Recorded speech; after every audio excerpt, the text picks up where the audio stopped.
Tripolar process. शिक्षा एक द्विध्रुवी प्रक्रिया है, दो ध्रुव हैं उसके। दो ध्रुव कौन से हैं? एक अध्यापक है, एक गार्जियन है। जैसे दो पहिए वाली गाड़ी होती है, दोनों पहिए से जब सही रहेंगे तभी गाड़ी आगे चलेगी, ऐसा शिक्षाविद मानते हैं। एक भी पहिया ढीला हो गया तो शिक्षा आगे नहीं चलेगी। बाद में इस पर मंथन हुआ और शिक्षाविदों ने कहा नहीं, एजुकेशन इज ट्राइपोलर प्रोसेस। शिक्षा एक की ध्रुवीय प्रक्रिया है। अब तीन ध्रुव किसको मानता हो? एक ध्रुव तो अध्यापक है ही, दूसरा ध्रुव छात्र है और तीसरा ध्रुव अभिभावक को मानता है। ये तीनों सक्रिय हैं तभी जाके शिक्षा आगे चलेगी। यूं कह सकते हैं जैसे कि पहिया गाड़ी होती है, तीन पहियों वाली गाड़ी, एक भी पहिया ढीला हो गया तो गाड़ी आगे नहीं चलेगी। ऐसी उस शिक्षा को मानते हैं। बाद में और ज्यादा मंथन हुआ, नहीं इन तीन ध्रुवों से काम नहीं चलेगा। Education is tetrapolar process. शिक्षा एक चार ध्रुवीय प्रक्रिया है। चार ध्रुव कौन है उसके? चार पात्र कौन कौन से हैं?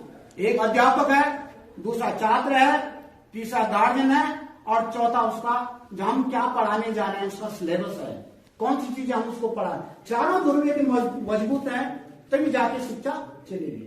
विद्यालय शिक्षा का मात्र एक ऐसा साधन है जहां बच्चा सीखता है, लेकिन बाहर के वातावरण से ज्यादा पढ़ता है, उसका उस पर ज्यादा प्रभाव पड़ता है। ले हिम्मत से काम, बंदे जीवन है संग्राम।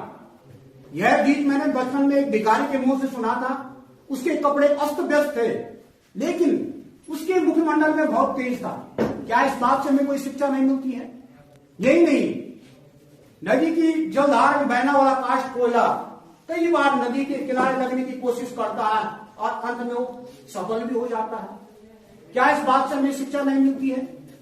एक चींटी कई बार दीवार पर चढ़ने की कोशिश करती है, अपने से ज्यादा 9 गुना ज्यादा वजन उठा करके, और कई बार नीचे गिरती है और अंत में प्रयास जारी रखता है और लास्ट में अपने गंतव्य तक पहुंच जाता है। क्या इस बात से हमें कोई शिक्षा नहीं मिल रही है? जमीन के अंदर बोया हुआ बीज भी जमीन को फाड़ते हुए बाहर निकल जाता है और पुनः पुष्पित और फलित हो जाता है। क्या इस बात से हमें शिक्षा नहीं मिलती है? उसका संघर्ष तो यहीं पे खत्म नहीं हुआ, पुनः धूप आंधी वर्षा से वो संघर्ष कर रहा है और अंततः पुष्पित और फलित हो जाता है। क्या इन बातों से हमें शिक्षा नहीं मिलती है?